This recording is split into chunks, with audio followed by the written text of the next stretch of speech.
Alphonso Alphonso एवं अम्रपाली जो है वो आम की प्रजाति है, जबकि अम्रपाली शहरी नीलम का संस्करण है। उसके बाद में ट्रिटी केला गेहूं राई तथा पोमेटो अर्थात टोमेटो आलू टमाटर का संस्करण या क्रॉस है।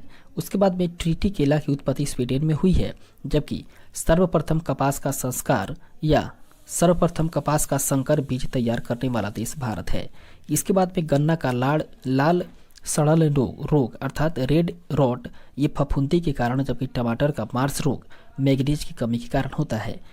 इस तरीके से अगले पॉइंट को देखें तो कह रहा है कि नींबू में डाइबैक तथा लिटिल चीफ रोग कॉपर तत्व की कमी के कारण होता है, जबकि आम तथा बैगन में लिटिल चीफ रोग जस्ता की कमी के कारण होता है।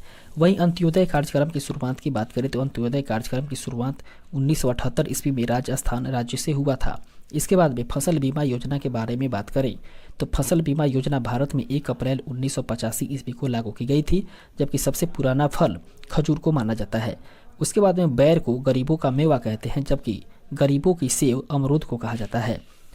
इस तरीके से फलों के राजा के बारे में बात करें तो फलों का राजा आम को कहा जाता है, जबकि फलों की रानी लीची को कहा जाता है। और मसालों की रानी के नाम से इलायची प्रसिद्ध है, जबकि मक्का को अनाज की रानी कहा जाता है। वहीं कृत्रिम रेयन की बात करें तो कृत्रिम रेयन जो है वो सिल्क कहलाता है, जबकि सिल्क का सबसे बड़ा उत्पादक देश है दोस्तों चीन। इसके बाद में डॉक्टर बीपी पॉल को भारत में गुलाब का पिता कहा जाता है, जबकि भारतीय बागवानी अनुसंधान संस्थान बेंगलुरु कर्नाटक में तथा केंद्रीय औषधि शोध संस्थान लखनऊ उत्तर प्रदेश में स्थित है। इसके बाद में बात करें तो भारतीय लाख अनुसंधान संस्थान नामकुच रांची में स्थित है, जबकि लाल क्रांति मांस या टमाटर उत्पादन से संबंधित है। और पीली क्रांति के संबंध की बात करें तो पीली क्रांति जो है उसका संबंध तिलहन उत्पादन से है। उसके बाद में रजत क्रांति जो है वो अंडा उत्पादन से संबंधित है, जबकि भूरी क्रांति उर्वरक उत्पादन से संबंधित है। इसके बाद में बादामी क्रांति की बात करें तो बादामी क्रांति मसाला से, जबकि कृष्ण क्रांति पेट्रोलियम से संबंधित है। जबकि वहीं बात करें गुलाबी क्रांति के बारे में तो गुलाबी क्रांति झींगा मछली उत्पादन के लिए है, जबकि गोल क्रांति आलू उत्पादन से संबंधित है। दोस्तों भारतीय गन्ना शोध संस्थान कोयम्बटूर में है, जबकि भारतीय आलू शोध संस्थान शिमला में है। इसके बाद वाले पॉइंट को देखें तो कह रहा है कि भारतीय दलहन अनुसंधान संस्थान कानपुर में है। और भारत का बगीचा बंगलुरु को कहा जाता है, जबकि बगीचों का शहर कपूरथला को कहा जाता है। इसके बाद में छत्तीसगढ़ को चावल या धान का कटोरा कहा जाता है, जबकि उत्तर प्रदेश को चीनी का कटोरा कहा जाता है। इसके बाद में पंजाब जो है वो भारत का अन्न भंडार कहलाता है। दोस्तों भारत के गेहूं के कटोरी के नाम से हरियाणा को जाना जाता है, जबकि नासिक को अंगूर का बगीचा कहा जाता है। वहीं विश्व का पहला पात्र जो है वो ब्राजील को कहा जाता है, या विश्व का कहवा पात्र ब्राजील को कहा जाता है, जबकि लौंग का द्वीप जंजीबार को कहा जाता है। और मसालों का बगीचा के नाम से केरल प्रसिद्ध है। इसके बाद हम लोग आगे बढ़ेंगे और देखेंगे अगले पॉइंट को। दोस्तों इसके बाद में हम लोग कृष्णा और गोदावरी के डेल्टा क्षेत्र के बारे में बात करें तो कृष्णा और गोदावरी नदी का जो डेल्टा क्षेत्र है उसको हम लोग चावल के कटोरा के नाम से जानते हैं, या वह क्षेत्र जो है वो चावल के कटोरा कहलाता है। उसके बाद में केंचुआ जो कि जमीन में रहता है वो केंचुआ है, किसान का मित्र कहा जाता है, जबकि प्रकृति का हलवाहा भी कहलाता है। इसके बाद में मिट्टी की उर्वरता बनाए रखने के लिए फसल चक्र पद्धति अपनाई जाती है। फसल चक्र का तात्पर्य है दोस्तों कि फसल को बदल के लगाना। इस तरीके से फसल की इस तरह से मिट्टी की जो उर्वरता है वो कायम रहती है। और पौधों में पत्तों के पृष्ठ पर पाए जाने वाले लघु छिद्रों को रंध्र कहा जाता है, जबकि बिना बीज के फलों को विकसित करने की क्रिया जो है वो टिश्यू कल्चर कहलाता है। अगला पॉइंट है कि वृक्षों की मृत काष्ठ को हद काष्ठ कहते हैं, जबकि बीजों के अध्ययन जो है वो स्पर्मोलॉजी कहलाता है। दोस्तों कच्चे फलों को पकाने के लिए एथिलीन या एसिटिलीन गैस का प्रयोग किया जाता है। उसके बाद में मैंग्रोव उष्णकटिबंधीय तटीय वनस्पति है जो कि खारे पानी में उगता है। थैलेफाइटा की बात करें तो थैलेफाइटा वनस्पति जगत का सबसे बड़ा समूह है और समुद्री शैवाल में अल्जेनिक अम्ल होता है, जबकि सरसों का वैज्ञानिक नाम ब्रेसिका कंप्रेसिटिव है। और राष्ट्रीय कृषि एवं ग्रामीण विकास बैंक अर्थात नाबार्ड की स्थापना 12 जुलाई 1982 ईस्वी को की गई थी। और शिवरामन समिति का संबंध जो है वो नाबार्ड से है, जिसका मुख्यालय मुंबई में है।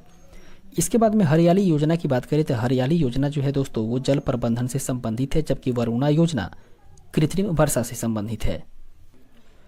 इसके बाद में राष्ट्रीय जल नीति 1987 ईस्वी में लागू हुई थी और कैल्शियम अमोनियम नाइट्रेट को किसान खाद कहा जाता है। इसके बाद में वन शोध संस्थान देहरादून में है, जबकि सर्वाधिक पशुधन वाला राज्य उत्तर प्रदेश है। इसके बाद में केंद्रीय पशु चिकित्सा अनुसंधान की बात करें तो केंद्रीय पशु चिकित्सा अनुसंधान संस्थान उत्तर प्रदेश के इज्जतनगर बरेली में है और भारत में सर्वाधिक कृत्रिम गर्भाधान 1942 ईस्वी में इज्जतनगर बरेली उत्तर प्रदेश में प्रारंभ हुआ। उसके बाद में कृत्रिम गर्भाधान के लिए बैल के बीज को द्रव नाइट्रोजन में रखा जाता है और सर्वाधिक वसा जो है वो रेंडियर के दूध में होता है। इसके बाद में पशुपालन एवं दुग्ध विज्ञान विभाग की स्थापना 1 फरवरी 1991 ईस्वी को हुआ था, जबकि केंद्रीय भैंस अनुसंधान संस्थान हिसार हरियाणा में, जबकि केंद्रीय बकरी अनुसंधान संस्थान मखदूम उत्तर प्रदेश में है। उसके बाद में सर्वाधिक दूध देने वाली बकरी की बात करें तो सर्वाधिक दूध देने वाली बकरी है जमुनापुरी, जबकि सर्वाधिक दूध देने वाली भैंस की बात करें तो वो भैंस है दोस्तों मुर्रा। वहीं भैंस का वैज्ञानिक नाम की बात करें तो भैंस का वैज्ञानिक नाम बुबेलिस है, जबकि भैंस के दूध में वसा की मात्रा 7.2% होती है। उसके बाद में मेहसाना, सूरती, जाफराबादी भैंस, ये सारे के सारे जो है वो भैंस की नस्लें हैं। और भारतीय गाय को टी कप काऊ, जबकि बकरी को गरीबों की गाय कहा जाता है। दोस्तों गरीब की कामधेनु बकरी को कहा जाता है, जबकि बकरी का वैज्ञानिक नाम कैपरा हिरकस है।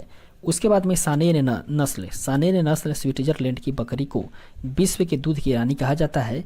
उसके बाद में एंग्ली नूबियन बकरी को जर्सी कहा जाता है। आगे बढ़ेंगे और बात करेंगे अगले पॉइंट के बारे में। दोस्तों हम लोग गाय के वैज्ञानिक नाम के बारे में बात करें तो गाय का वैज्ञानिक नाम बोस इंडिकस है, जबकि गायों का सबसे अच्छी नस्ल कॉन्क्रेज है। और विश्व पशुपालन दिवस 4 अक्टूबर को मनाया जाता है। जबकि अंगोरा ऊन की बात करें तो अंगोरा ऊन जो है वो दोस्तों खरगोश से, जबकि पश्मीना ऊन बकरी से प्राप्त किया जाता है। इसके बाद में देश भर में गाय की बात करें तो देश भर में गाय की 32 तथा भैंस की 7 नस्लें हैं, जबकि बकरियों की 21 नस्लें पाई जाती है।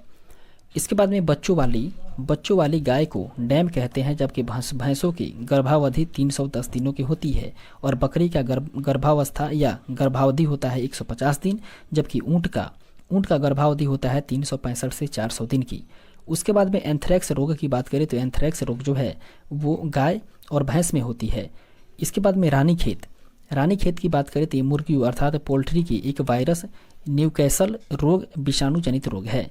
और मुर्गी का वैज्ञानिक नाम है दोस्तों गैलस डेमोस्टिकस, जबकि मुर्गी के अंडे का औसत भार 55 ग्राम का होता है और मुर्गी के अंडे में प्रोटीन 12% होती है।